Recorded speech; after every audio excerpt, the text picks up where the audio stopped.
We'll continue this series. క్రైస్తవుడిగా మారడం మాత్రమే కాదు, క్రీస్తులాగా మారాలి. ఇంకా కొన్ని స్క్రిప్చర్స్ ఉన్నాయి. సో మనకు చెక్ లిస్ట్ ఇచ్చాడు దేవుడు. సో అందరిలాగా మన లైఫ్ ఉండదండి.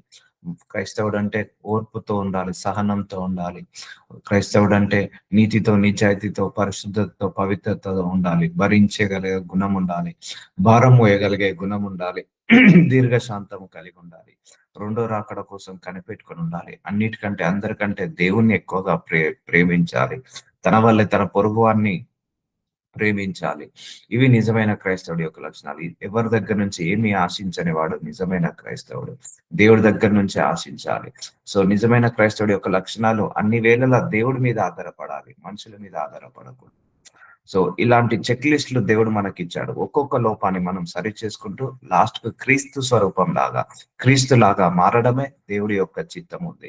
ఇలా మారడానికి మనకైతే సాధ్యము కాదండి. అందుకే మన లోపల దేవుడు హోలీ స్పిరిట్ గాడ్ ని పెట్టి ఈ వాక్యం ద్వారా మనల్ని సరిచేసి, ప్రార్థన ద్వారా మన రూపాంతరాన్ని మార్చి, ఈ పరిశుద్ధాత్మ సహాయం ద్వారా మన అందరం కూడా మారుతున్నాము, క్రీస్తు లాగా మారుతున్నాము. లోపల పరిశుద్ధాత్మ దేవుడు లేకపోతే క్రీస్తు లాగా మారడం అసాధ్యం. కాబట్టి క్రీస్తులాగా మారాలి. సో నిజమైన క్రైస్తవుడికి ఉండాల్సిన లక్షణాలు చెప్పాను. సో అందరూ ఫిలిప్పీలకు రాసిన 2వ అధ్యాయం 21వ వచనంలో అందరూ తమ సొంత కార్యములను నేను చూసుకున్నారు కానీ యేసుక్రీస్తు కార్యములను చూడరు. చూసారా అండి? యేసుక్రీస్తు కార్యములను కూడా చూడాలి. అంటే మనం ఎప్పుడు కూడా మన పనే కాదు, దేవుడి పని కూడా చూడాలి, దేవుడి పని కూడా చేయాలి. సో అందరూ కూడా ఒకటే గుర్తుపెట్టుకోండి, మీరు ఇంటి పని చేసుకుంటూ, వంట పని చేసుకుంటూ, ఉద్యోగం చేసుకుంటూ ఎంతో కొంత దేవుడి సేవలో కూడా పాలు పంచుకోండి. చూసిన వాళ్ళ గురించి ప్రార్థించండి. సో ఎవరైనా వాక్యము తెలియకపోతే వాక్యాన్ని పరిచయం చేయండి, అన్యుడికి వాక్యాన్ని పరిచయం చేయండి, దేవుణ్ణి పరిచయం చేయండి. సో ఇది నిజమైన క్రైస్తవుడు. సొంత కార్యంలో అంటే సెల్ఫిష్ గా ఉండకూడదు. యేసుక్రీస్తు కార్యములు కూడా చూడాలి. అయిపోయింది, నేను రక్షించబడ్డాను అని మౌనంగా ఉండకూడదు. మనం రక్షించబడిన తర్వాత ఇంకో 10 మందిని రక్షించాలి. మనం మారిన తర్వాత ఇంకో 10 మందిని మార్చాలి. సో యేసు ప్రభువు యొక్క సువార్తను 10 మందికి పంచుకోవాలి. కొంతమంది గురించి భారంగా ప్రార్థించాలి. సో అందుకే ఎప్పుడైనా కూడా మనం సెల్ఫిష్ గా ఉండకూడదండి. దేవుడిలో నడుస్తున్నప్పుడు మన మైండ్ అంతా కూడా 10 మంది గురించి ఆలోచించాలి. మన మనస్సు అంతా కూడా ఇతరుల బాగు గురించి ఆలోచించాలి. మన వల్ల చేతనైతే ధన సహాయం అయితే ధన సహాయము, మాట సహాయం అయితే మాట సహాయము, ప్రార్థన సహాయం అయితే ప్రార్థన సహాయము, లేకపోతే ఏదైనా చేతనైతే ఇంకేదైనా సహాయము ఉంటే ఆ పని చేయగలగాలి. ఇప్పుడు చర్చిలు ఉంటాయి, వెళ్ళి వాలంటీర్ గా పని చేయాలి. సో ఎప్పుడైనా కూడా ఏదో ఒక సేవలో, దేవుడి సేవలో పాలు పంచుకోవాలండి, మౌనంగా ఉండకూడదు. సో రక్షించబడి చాలా ఇయర్స్ అవుతున్నా కూడా చాలా మంది దేవుడి సేవలో ఏం చేయదు. వీలైతే మ్యూజిక్ ఇన్స్ట్రుమెంట్ ప్లే చేయడము, లేకపోతే వర్షిప్ చేయడము, లేకపోతే ప్రార్థన టీంలో ప్రేయర్ సపోర్ట్ చేయడము, ఇలా ఎన్నో ఎన్నో ఎన్నో పనులు ఉంటాయి. దేవుడి సంఘం అంటే చాలా పనులు ఉంటాయి. సో అన్నిటికి కూడా దేవుడు రివార్డ్ ఇస్తాడు. తూడ్చేయడం కూడా దేవుడి పని సంఘంలో. సో అందరూ తమ సొంత కార్యములను చూసుకున్నారు కానీ యేసుక్రీస్తు కార్యములు చూడరు.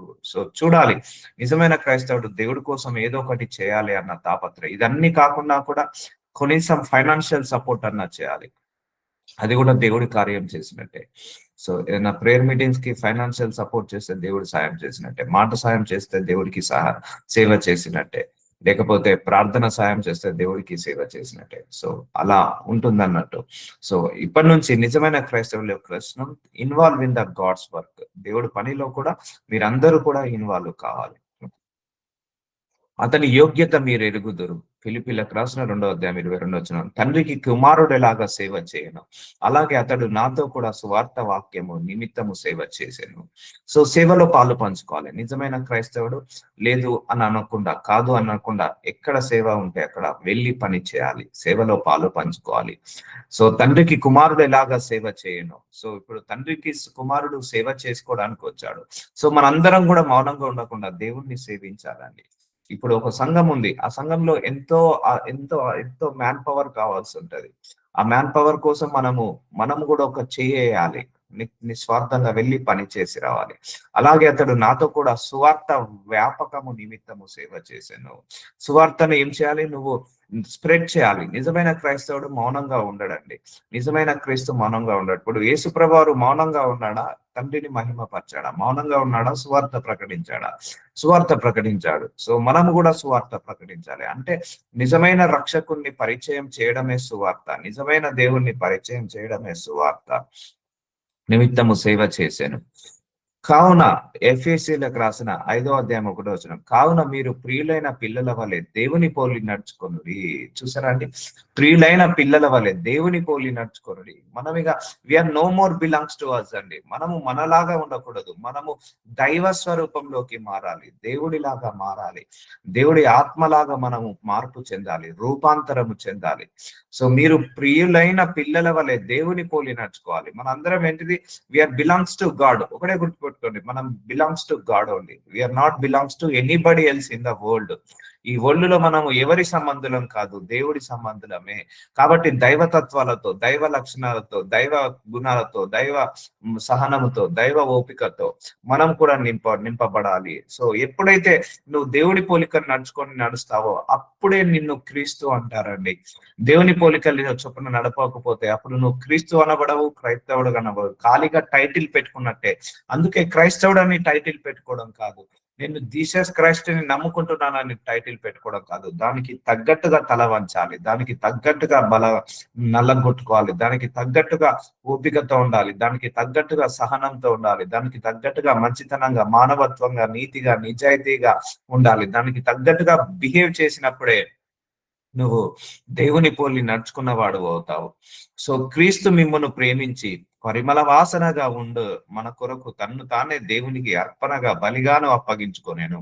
చూసారా అండి? క్రీస్తు మిమ్మును ప్రేమించి, క్రీస్తు మనల్ని ఎలాగైతే ప్రేమించాడో మనం కూడా అందరినీ కూడా అలాగే ప్రేమించాలి. పరిమళ వాసనగా అంటే మంచి సువాసన లాగా, మంచి పర్ఫ్యూమ్ వాసన లాగా ఉండుటకు మన కొరకు తనకు తాను దేవుని అర్పణగా. అంటే మనందరం దేవుడి దృష్టిలో చాలా విలువైన వాళ్ళం అండి. మన ఆత్మీయ జీవితం కూడా అలాగే ఉండాలి. పరిమళ సువాసన లాగా మనందరం కూడా ఆత్మలో, ఆత్మీయతలో ఎదిగి దేవుడికి మహిమకరంగా ఉండాలి. సో కాబట్టి మన లోపల ఎలాంటి కల్తీ ఉండకూడదు, ఎలాంటి దోషాలు ఉండకూడదు, ఎలాంటి లోపాలు ఉండకూడదు. మన లోపల ఎలాంటి బలహీనతలు ఉండకుండా క్రీస్తు స్వరూపం లాగా మార్చుకోవాలి. దేవుని పోలి నడుచుకోనండి. చూసారా అండి? నిజమైన క్రైస్తవుడు దేవుని పోలి నడుచుకొని ఉంటాడు. దేవుడి స్వభావంతో, దేవుడి లక్షణాలతో, దైవ తత్వాలతో, దైవ గుణాలతో, దైవ మనస్సుతో మనం కలిగి ఉండాలి. దేవుడు ఏ మనసు అయితే కలిగి ఉన్నాడో అదే మనసు మనం కలిగి ఉండాలి. దేవుడు ఏ లక్షణాలతో ఉన్నాడో మనం కూడా అదే లక్షణాలతో ఉండాలి. దేవుడు ఏ లక్షణాలు, ఏ పోలికతోటే ఉన్నాడో మనం కూడా అదే పోలికతో ఉండాలి. ఎందుకంటే పుట్టినప్పుడు మన అందరిలో అవే పోలికలు ఉన్నాయి. ఒక 5 సంవత్సరాల వరకు, ఊహ తెలిసేంత వరకు మనము దైవ స్వరూపం. అందుకే పిల్లలు దేవుడితో సమానం అంటారు. అదే స్వరూపంలో ఉన్న వాళ్ళము. తర్వాత కాలక్రమేణా మన యొక్క పరిస్థితులను బట్టి, సమస్యలను బట్టి, శ్రమలను బట్టి, పోరాటాలను బట్టి, మన చుట్టూ ఉన్న ఆ యొక్క మనుషులను బట్టి మనం ఏమయ్యాము? మార్పు చెందాము. అపవాది పిల్లల్లాగా మారిపోయాము. మళ్ళీ we need to come back to normal. So ఇప్పుడు దేవునికి అర్పణగాను, బలిగాను అప్పగించుకోనేను. సో మనందరినీ కూడా దేవుడు ఆయన స్వరూపంలోకి మార్చుకోవడానికి, పరిమళ సువాసనగా ఉండడానికి మన కొరకు ఆయన బలి అయ్యాడు. అర్పణగా అర్పించుకున్నాడు. తన జీవితాన్ని, తన ప్రాణాన్ని, తన శరీరాన్ని అర్పించేసుకున్నాడు. బలిగాను అప్పగించుకోనేను. అలాగనే మీరును ప్రేమ కలిగి నడుచుకొనుడి. సో మనల్ని చావమని దేవుడు అనట్లేదండి. మీరు కూడా ప్రేమతో బ్రతకండి అంటున్నాడు. 10 మందికి ప్రేమతో ఉండండి. నీ చుట్టూ వాళ్ళతో, నీ పొరుగున్న వాళ్ళతో, ఇరుగు వారితో ప్రేమతో నడుచుకోండి అని చెప్తున్నాడు. సో నువ్వు పరిమళ సువాసన అంటే మంచి నీ నీ ముఖము అందంగా కాదు, నీ మనస్సు అందంగా ఉండాలి. మన ఆలోచనలు అందంగా ఉండాలి. మన తలంపులు అందంగా ఉండాలి. ఎలాంటి గర్వము లేకుండా, ఎలాంటి అహంకారము లేకుండా, ఎలాంటి బలహీనతలు లేకుండా మనం క్రీస్తు లాగా మనము నిలబడి మన ద్వారా 10 మందిని నిలబెట్టాలండి. ఇప్పుడు మనము యేసయ్య మన కోసము ఆయన ఎలాగైతే బలి అయ్యి మనందరిని ఎలాగైతే రక్షించుకున్నాడో మనము కూడా యేసయ్య కోసం బ్రతికి 10 మందిని బ్రతికేలాగా చేయాలి. సో అర్థమవుతుందండి? నిజమైన క్రైస్తవుడు ఎప్పుడు కూడా దేవుడి విషయంలో మౌనంగా ఉండొద్దండి. సో రక్షించబడి 20-30 సంవత్సరాలు అయినా కూడా ఏదో ఒక పని చేయాలి. దేవుడి సేవలో ఏదో ఒకటి ఇన్వాల్వ్ కావాలి. అప్పుడు నిజమైన క్రైస్తవుడు అవుతావు. దేవుని పోలి నడుచుకొనుడి. మీరే ప్రేమ, అలాగనే మీరును ప్రేమ కలిగి నడుచుకొనుడి. సో ప్రేమతో నడవండి అంటున్నాడు. ప్రేమతో మాట్లాడండి అంటున్నాడు. ప్రేమతో మీరు ఏ పని చేసినా ప్రేమతో చేయండి అంటున్నాడు. సో ఇది ఇంపార్టెంట్ అండి. సో ఎంత దయ్యాలను నిల్లగొట్టినా, ఎంతమంది రోగులను స్వస్థతపరిచినా, ఎంత వాక్యాలు బోధించినా, ఎంత డబ్బు సంపాదించినా, ప్రేమ లేని వాడైతే ఇవన్నీ వ్యర్థమే అని దేవుడు చెప్పేశాడండి. మన దేవుడు ప్రేమ స్వరూపి. ఆ ప్రేమతో మనల్ని నింపాడు. సో ఆ ప్రేమతో మనము కూడా నిండుకొని అందరినీ కూడా ప్రేమించాలి. శత్రువుని సైతం కూడా ప్రేమించేవాడే నిజమైన క్రైస్తవుడు. శత్రువును సైతం కూడా వాడు బాగుండాలని ప్రార్థించుకునేవాడే నిజమైన క్రైస్తవుడు. శత్రువుని కూడా ఇష్టపడేవాడే నిజమైన క్రైస్తవుడు. శత్రువుని ఎప్పుడు కూడా శత్రువులాగా చూడకని చెప్పాడు క్రైస్తు. వాడిని కూడా ప్రేమించన్నాడు. వాళ్ళు కూడా బాగుండాలని ప్రేర్ చేయమన్నాడు. వాళ్ళు కూడా, శత్రువు కూడా సంతోషంగా ఉండాలని ప్రార్థించమన్నాడు. సో ఆ మనసు మనం కలిగి ఉండాలి. ఆ ఆలోచన మనం కలిగి ఉండాలి. ఆ తలంపు మనం కలిగి ఉండాలి. అలాగనే మీరును ప్రేమ కలిగి నడుచుకొనుడి. ప్రేమ లేదంటే నువ్వు నిజమైన క్రైస్తవుడు కాదు. Simple as that. మన లోపల ప్రేమ అనే గుణం లేకపోతే మనం నిజమైన క్రైస్తవులం కాదు. ప్రేమ అన్న గుణం లేకపోతే నిజమైన క్రీస్తు స్వరూపంలో లేము అని అర్థము. సో అందుకే ప్రేమించడం మొదలు పెడదాము. సో ఎందుకంటే చాలా కష్టం అండి. అందరినీ ప్రేమించడం చాలా కష్టం. అందరినీ ద్వేషించడం అంటే చాలా ఈజీ. సెకండ్స్ లో పని అందరినీ ద్వేషించడం అంటే. ఎందుకంటే అది అపవాది పని. అపవాది యొక్క ఫలము ద్వేషము. ప్రేమ అనేది దేవుడి యొక్క ఫలము. సో దేవుడి యొక్క ఫలాల్లో ఎదగాలంటే చాలా కష్టం. కానీ మనము ఎదిగి చూపించాలి. ఆయన కూడా ఎదిగి చూపించాడు. సో ఎవరి శరీరంలో అయితే ప్రేమ అనే గుణము లేదో వాళ్ళు నిజమైన క్రైస్తవుడి లాగా పరిగణించబడడు. మన దేవుడు ప్రేమ స్వరూపి కాబట్టి మన లోపల కూడా ప్రేమ అనే ఆయుధాన్ని పెట్టాడు. సో నిజమైన క్రైస్తవుడికి ఉండకూడని లక్షణాలు ఇవి. ఎఫెసీలకు రాసిన 5వ అధ్యాయం 3వ వచనం, మీలో జారత్వమే గాని. సో దేవుణ్ణి నమ్ముకున్నాక కూడా చాలా మంది కూడా అపవిత్ర కార్యాలు చేస్తున్నారు, అక్రమ సంబంధాలు పెట్టుకుంటున్నారు. నిజమైన క్రైస్తవుడు ఎప్పుడు కూడా అక్రమ సంబంధాల జోలికి పోడండి. జారత్వం అంటే అక్రమ సంబంధాలు. సో పరాయి స్త్రీని గాని, పరాయని పురుషుని గాని మనసులో కూడా మనము ఆలోచనలో కూడా మనకు ఆ థాట్ కూడా రానివ్వద్దు. సో పెళ్లికి ముందు అక్రమ సంబంధాలు, పెళ్లి అయిన తర్వాత అక్రమ సంబంధాలు, ఇవన్నీ కూడా మన దేవుడు ఎంటర్టైన్ చేయడండి. మన దేవుడికి నచ్చని గుణం అండి అది. సో అపవిత్ర జారత్వమే గాని, ఏ విధమైన అపవిత్రతయే గాని, చూసారా, ఏ విధమైన అపవిత్రతయే గాని, ఆ కోపము, ద్వేషము, పగ, ప్రతీకారము, ఇతరుల నాశనం కోరుకోవడం, ఇతరులను ద్వేషించడము, ఇవన్నీ కూడా అపవిత్రత అండి. ఇవన్నీ అపవిత్రత. సో మనసులో గర్వము, అహంకారము, ఇదంతా అపవిత్రత గాని, లోభత్వమే గాని, వీటి పేరైనను ఎత్తకూడదు. ఇదే పరిశుద్ధులకు తగినది. సో చూసారా, వాటి పేరు కూడా ఎత్తద్దు అంటున్నాడు. సో కొన్ని అంటే చెడు మాటలు కూడా మాట్లాడద్దు. నువ్వు బూతులు మాట్లాడద్దు, రాంగ్ మాటలు మాట్లాడద్దు. సో నువ్వు తప్పుడు మాటలు మాట్లాడద్దు, అబద్ధాలు ఆడద్దు. ఇవన్నీ కూడా అపవిత్రపరుస్తాయి. నీ నోటిని కంట్రోల్ గా చేసుకో. సో క్రైస్తవుడు మౌనంగా ఉండేవాడు. క్రైస్తవుడు సౌండ్ చేసేవాడు కాదు, సౌండ్ ఇంజనీర్ కాదు, సైలెంట్ ఇంజనీర్, సైలెన్సర్ లాగా ఒక సైలెంట్ గా ఉండాలి. మీలో జారత్వమే గాని, ఏ విధమైన అపవిత్రతే గాని, లోభత్వం గాని, వీటి పేరైనను ఎత్తకూడదు. చూసారండి, కంట్రోల్ యువర్ టంగ్. క్రైస్తవుడు కంట్రోల్లో మాట్లాడాలి. ఎలా పడితే అలా మాట్లాడద్దు, ఏది పడితే అది మాట్లాడద్దు, బూతులు మాట్లాడద్దు, అబద్ధాలు మాట్లాడద్దు.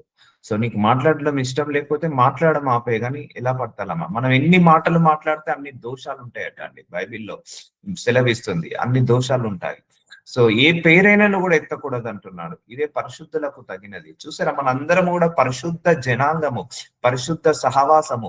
మనందరం కూడా పరిశుద్ధమైన దేవుడికి పరిశుద్ధంగా మార్చుకోవడానికి మనందరినీ పిలుచుకున్నాడు. సో అపవిత్రత మన దగ్గర ఉండకూడదు, జారత్వం మన దగ్గర ఉండకూడదు, లోభత్వము మన దగ్గర ఉండకూడదు, వాటి పేర్లు కూడా ఎత్తకూడదు అని అంటున్నాడు. కృతజ్ఞతా వచనమే మీరు ఉచ్చరింపవలెను. చూసారా అండి, థ్యాంక్ఫుల్ గా ఉండాలి మనము. సో ఎవరైనా మీకు ఒక మాట సాయం చేసినా థ్యాంక్స్ చెప్పండి, ధన సాయం చేసినా థ్యాంక్స్ చెప్పండి. మనం కృతజ్ఞత కలిగి ఉండాలండి.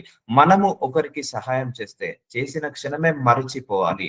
మనకు ఎవరైనా సహాయం చేస్తే మన జీవితాంతము ఆ సహాయాన్ని గుర్తుంచుకోవాలి. నాకెవరైనా ఏమైనా సహాయం చేస్తే నేను జీవితాంతం గుర్తుంచుకుంటా అండి.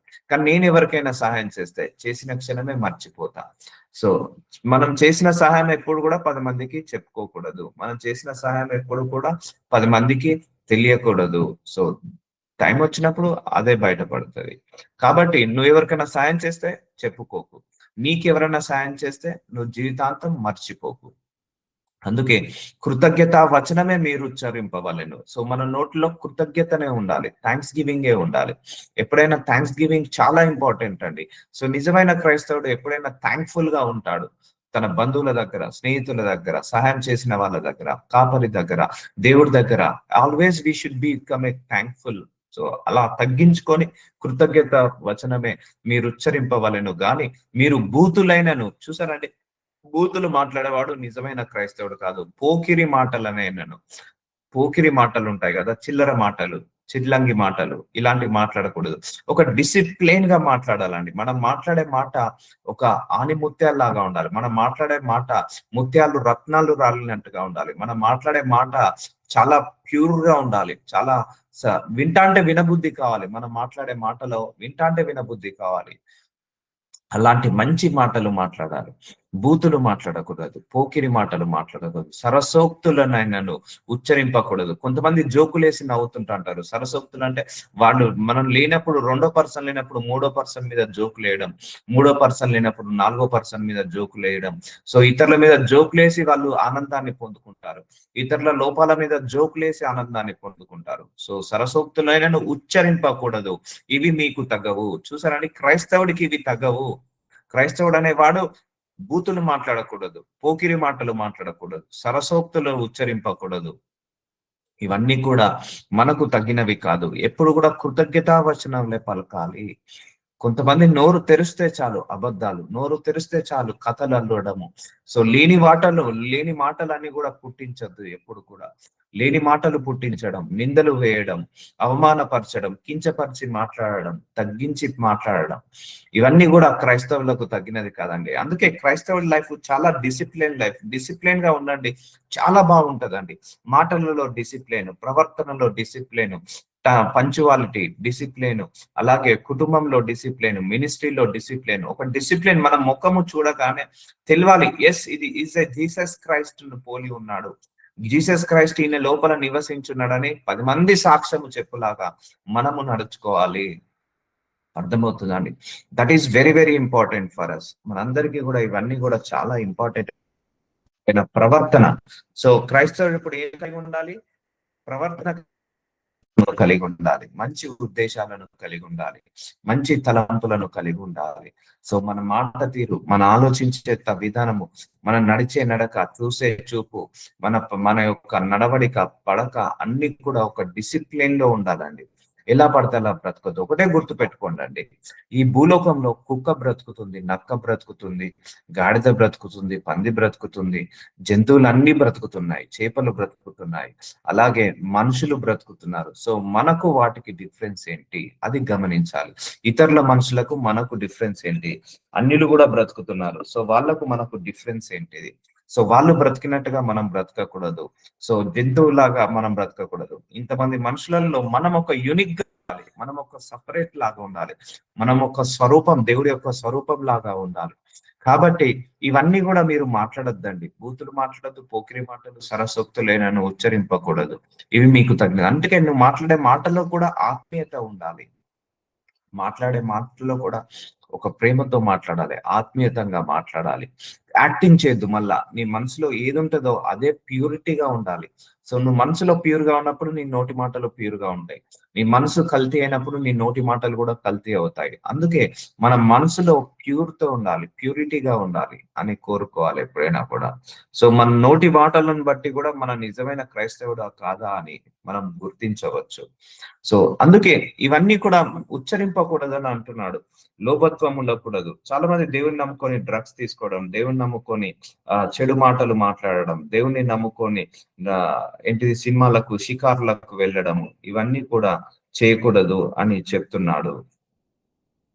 సో మన మనసు, మన ఆలోచన, మన కళ్ళు, మన చెవిలు, మన కాళ్ళు, మన శరీరము అంతా కూడా బిలాంగ్స్ టు గాడ్ ఓన్లీ. దేవుడికే సమర్పించేయాలి.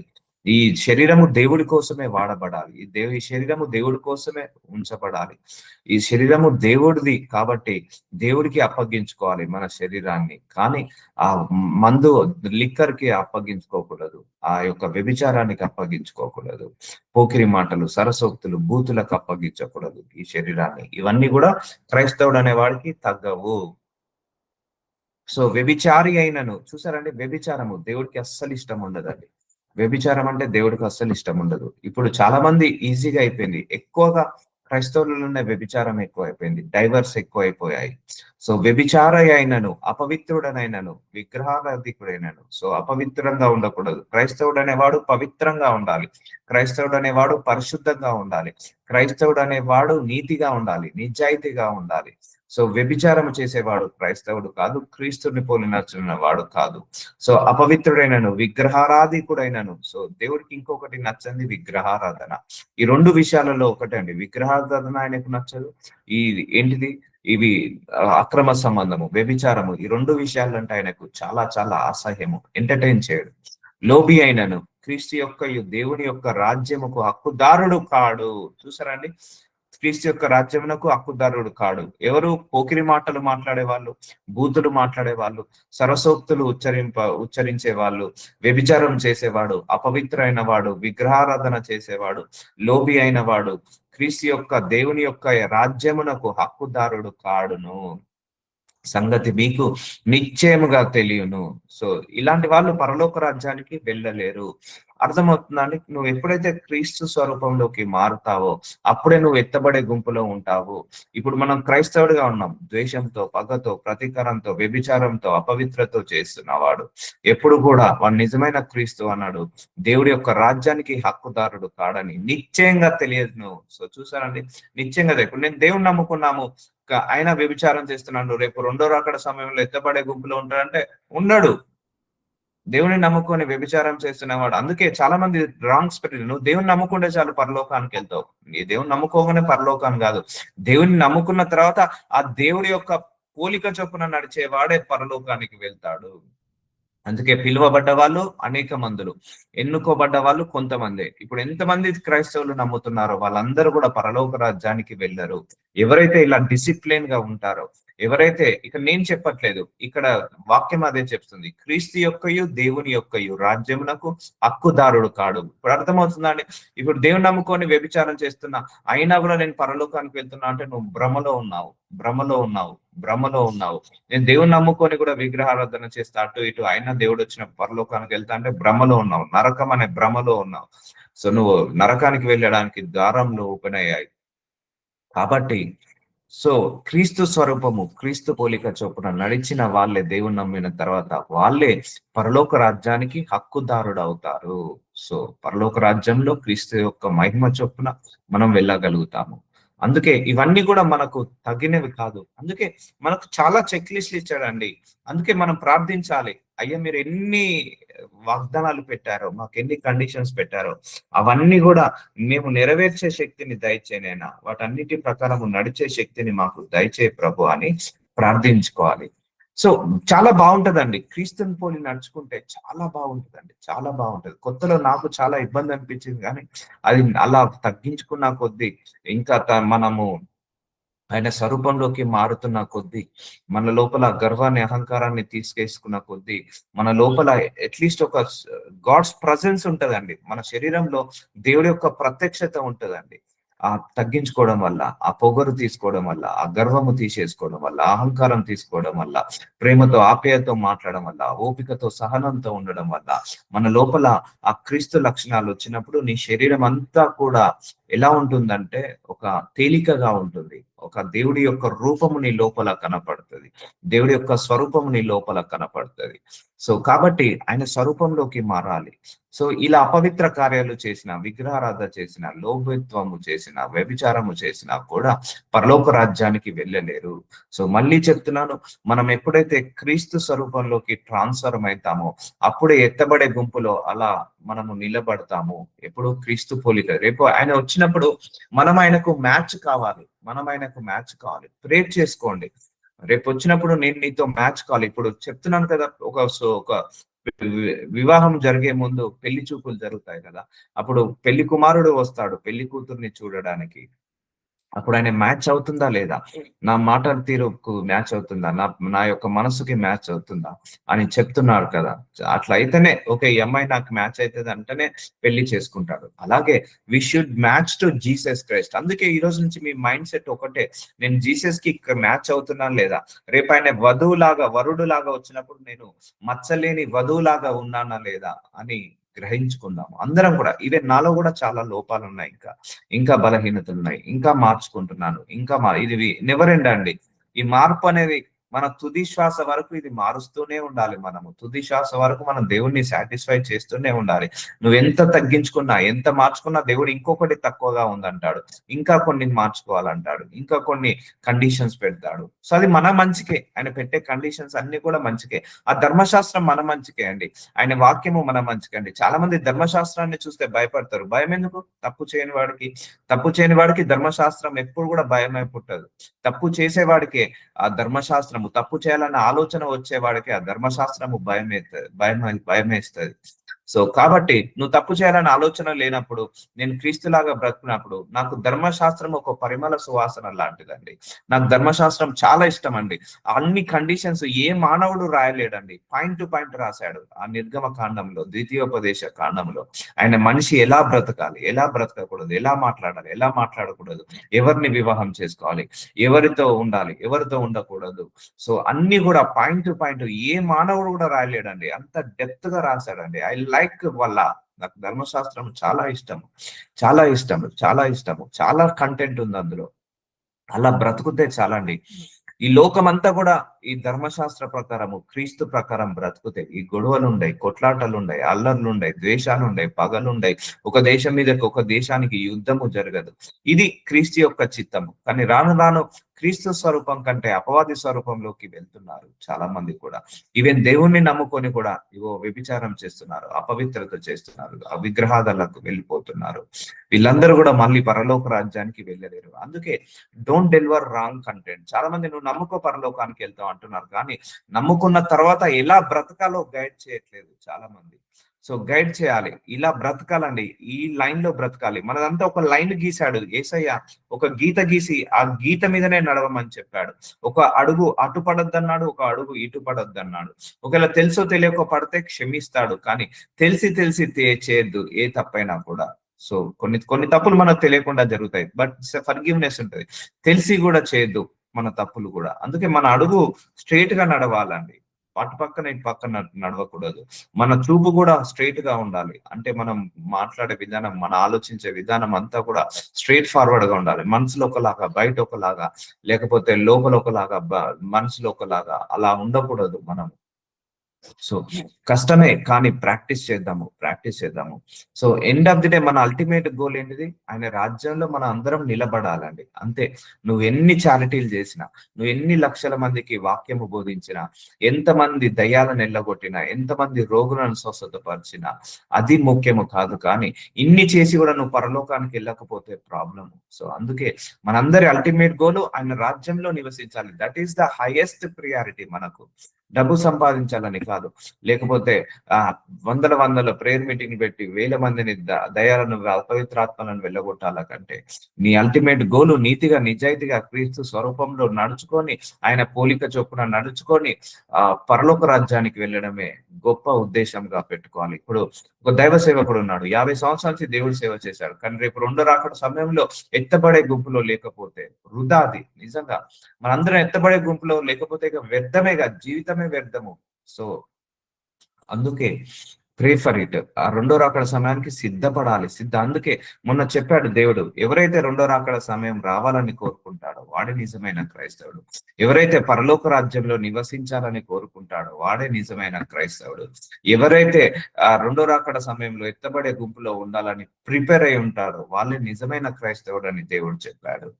సో అప్పుడు ప్రిపేర్ కావాలంటే అంత ఈజీయా కాదు, ఎంతో తగ్గించుకోవాలి, ఎంతో నలగొట్టుకోవాలి, ఎంతో ఎంతో సహనంతో ఉండాలి, ఎంతో ఓపికతో ఉండాలి, ఎన్నో భరించాలి, ఎన్నో మోయాలి. అప్పుడే మనం పరలోక రాజ్యానికి హక్కుదారులం కాదు.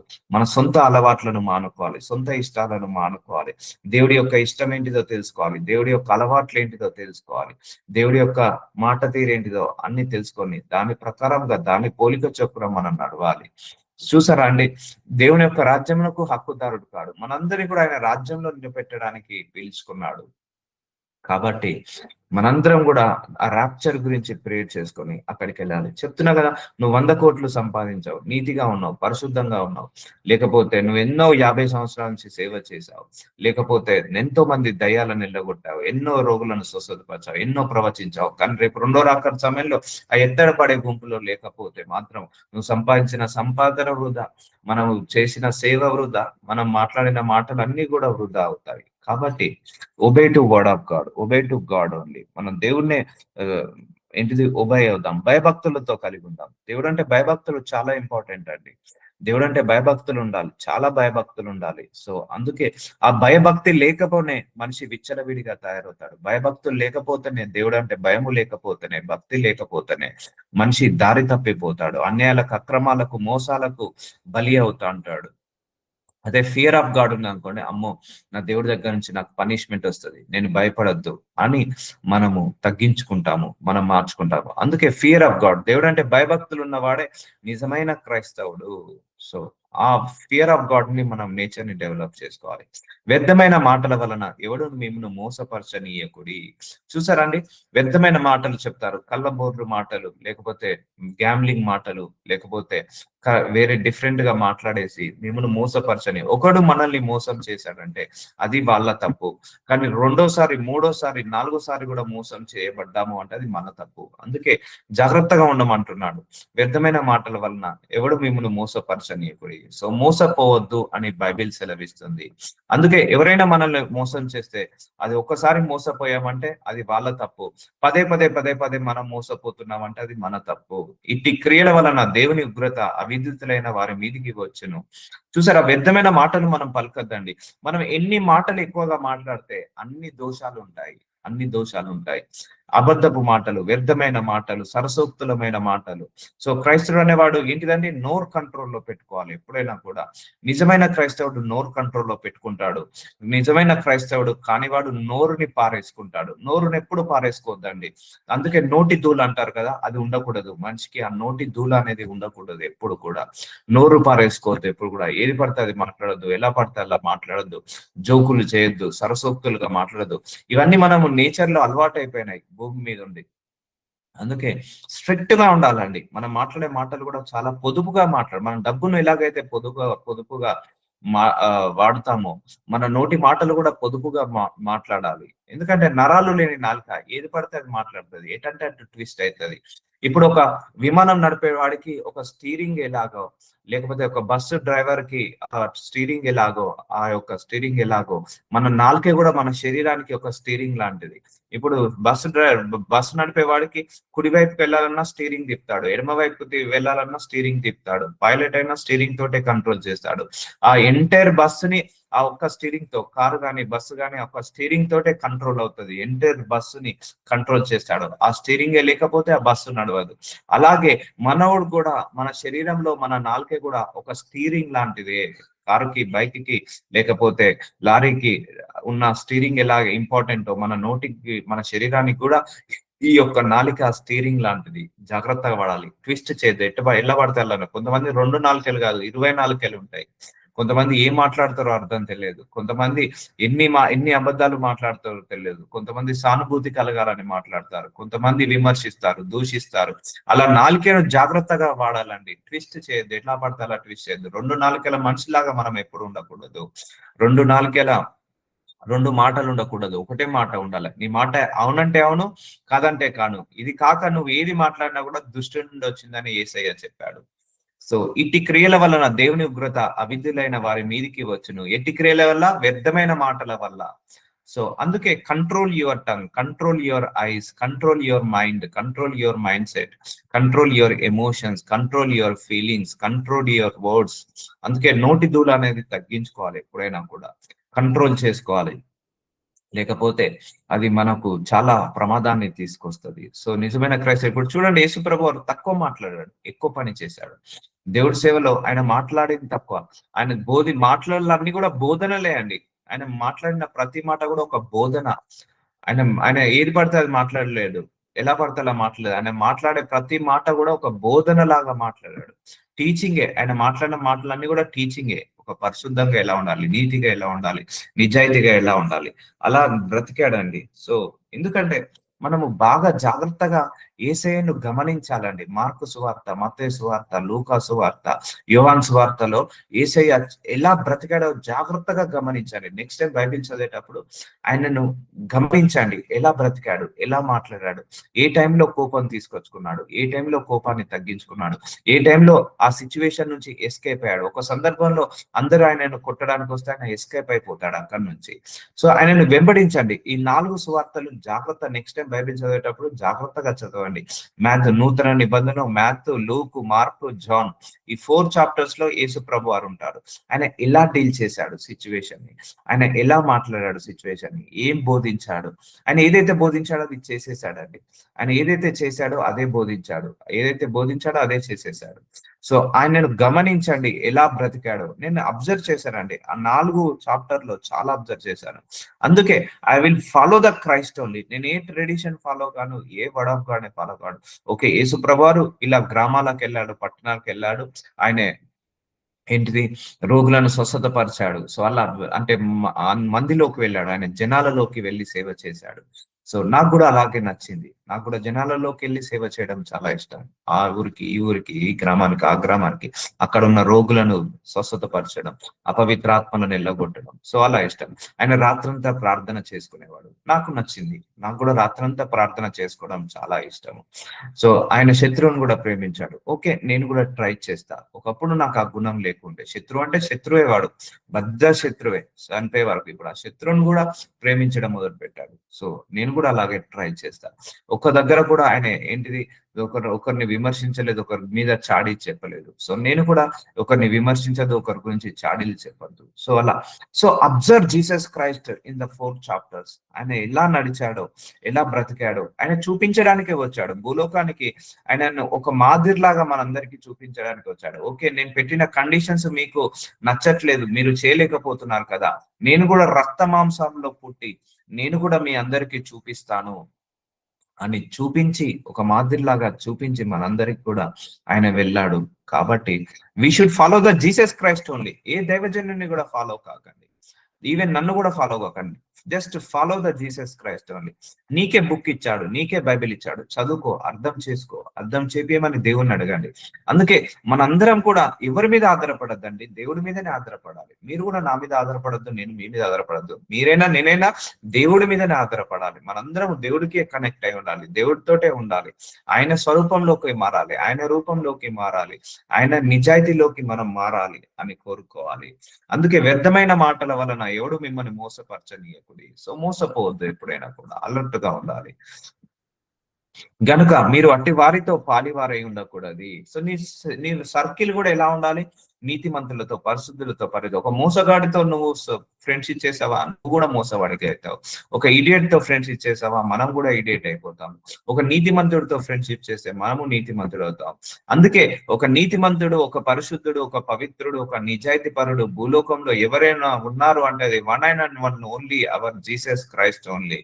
మన యేసు ప్రభు వారు మాత్రమే మన అందరికి ఆ నీతిమంతుడు, పరిశుద్ధుడు. అందుకే నువ్వు ఆయనతో సహవాసం చేసినప్పుడు, ఆయనను ప్రేమించినప్పుడు, ఆయనతో నువ్వు నడిచినప్పుడు నీలో ఆటోమేటిక్ గా తెలియకుండానే నీకు ఆయన స్వరూపం వచ్చేస్తుంది, ఆయన గుణాలు వచ్చేస్తాయి, ఆయన లక్షణాలు వచ్చేస్తాయి. అందుకే don't follow anybody, follow Jesus Christ only. అందరూ కూడా జీసస్ క్రైస్ట్ నే ఫాలో కాండి. మీరు పూర్వమందు చీకటి అయి ఉంటిరి, చూసారా, ఇప్పుడైతే ప్రభునందు వెలుగు అయి ఉన్నారు. మనందరం వెలుగు సంబంధులం. ఒకప్పుడు మనకు కోపంతో ఉన్నాం, పగతో ఉన్నాము, ఆ విగ్రహారాధన చేసాము, అపవిత్ర మాటలు మాట్లాడడం. కానీ we are the discipline now, we are the body of Christ now. ఇప్పుడైతే ప్రభునందు వెలుగై ఉన్నారు. We are the light of the world, మనం లైట్ ఆఫ్ ది పీపుల్, మనం లైట్ ఆఫ్ ది గాడ్. ఇప్పుడు ఎందుకంటే వెలుగు సంబంధులే వెళ్తారు పరలోకానికి, చీకటి సంబంధులు వెలుగరు. అందుకే మన శరీరంలో చీకటి ఉండకుండా చూసుకోవాలి, వెలుగుతో ఉండాలి, వెలుగుమయంగా మారాలి. అప్పుడే నువ్వు దేవుడి యొక్క స్వరూపంలోకి మారుతావు. దేవుడిని సాటిస్ఫై చేయి. అందుకే నీ లోపల ఉన్న చీకటికి నువ్వు ఎప్పుడు కూడా చోటు ఇవ్వకూడదు. అందుకే let there be light in my body అని ప్రార్థించుకోండి.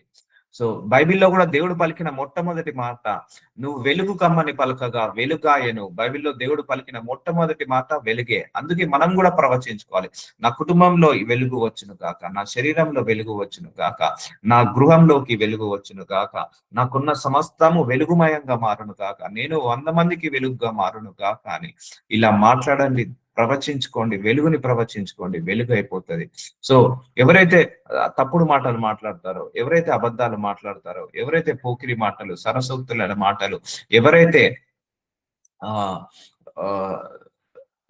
బూతులు మాట్లాడతారో వాళ్ళందరూ కూడా చీకటి సంబంధులు, ప్రభు సంబంధులు కాదు. సో అర్థమవుతుందా అండి? సో ఇప్పటి నుంచి చెక్ చేసుకోండి, what is my character, what is Bible saying. So match with Bible, Bible తో మ్యాచ్ కండి. బైబిల్ తో మ్యాచ్ అయినామంటే దేవుడితో మ్యాచ్ అయినంటే. ఇంకా ఉంటాయి మన లోపల, చాలా ఉంటాయి బలహీనతలు. మాట్లాడే విధానము ఎక్కడ సరి చేసుకోవాలి, ఆలోచించే విధానం ఎలా సరి చేసుకోవాలి, పీపుల్ తో ఎలా హ్యాండిల్ చేయాలి, సిచ్యువేషన్స్ ని ఎలా హ్యాండిల్ చేయాలి. అంటే ఇప్పటి వరకు మనకు నచ్చినట్టుగా హ్యాండిల్ చేసాం, దేవుడికి నచ్చినట్టుగా ఎలా హ్యాండిల్ చేయాలి, దేవుడు మెచ్చినట్టుగా మనం ఎలా బ్రతకాలి. ఇప్పుడు అంతే కదండి, ఇప్పుడు మన పిల్లలు మనకు నచ్చినట్టుగా బ్రతకాలని కోరుకుంటాం కదా.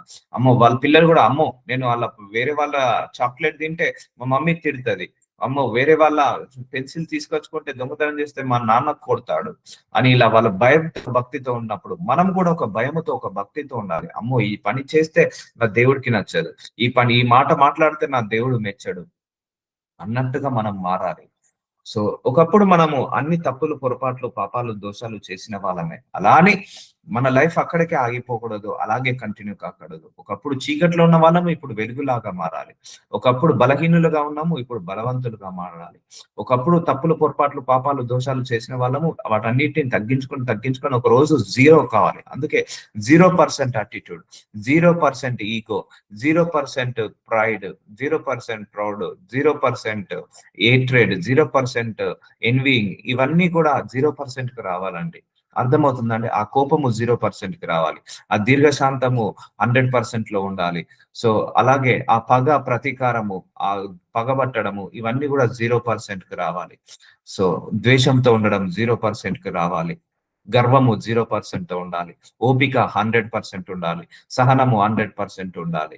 సో మంచితనము, మానవత్వము 100% ఉండాలి. దీర్ఘశాంతము 100% ఉండాలి. సో ఇవన్నీ ఏది 100% ఉండాలి, ఏది 0% ఉండాలో చెక్ లిస్ట్ లాగా పెట్టుకోండి. సో కోపము 0% రావాల్సిందే, దీర్ఘశాంతము 100%కి వెళ్ళాల్సిందే, ఓపిక 100% ఉండాల్సిందే, సహనము 100% ఉండాల్సిందే, భరించే గుణము 100% ఉండాల్సిందే. సో అబద్ధాలు ఆడడం 0%కు రావాల్సిందే. అలాగే గర్వము 0%కి రావాల్సిందే. సో క్షమించే గుణము 100%కి వెళ్ళాల్సిందే, క్షమించలేని గుణము 0%కి రావాల్సిందే. సో అర్థమవుతుందా అండి? ఏది 0%కి తీసుకురావాలి, ఏది 100%కి తీసుకెళ్లాలో అది మన చేతిలోనే ఉంది కాబట్టి సో ఏది ఎలా మాట్లాడాలి, ఎందుకు మాట్లాడాలో జ్ఞానముతో మాట్లాడదాము. సో ఒకప్పుడు చీకటి శక్తులం, ఒకప్పుడు మనం చీకటి సంబంధం, ఇప్పుడు మనం దేవుడందు పెళ్లిగా ఉన్నాము. So will continue tomorrow. Lord Jesus నాజరేయుడైన యేసయ్య, మరొకసారి క్రీస్తు రూపం గురించి, క్రీస్తు స్వరూపం గురించి మమ్మల్ని అందరితో మాట్లాడినందుకు మీకే మహిమ కలుగును కాక. లార్డ్ మీరు చెప్పిన వాక్యాలన్నీ కూడా మేము ఫాలో అయ్యే కృపను మాకు దయచేయమని నాజరేయుడైన యేసు నామంలో ప్రార్థిస్తున్నాను తండ్రి. ఆమేన్, ఆమేన్.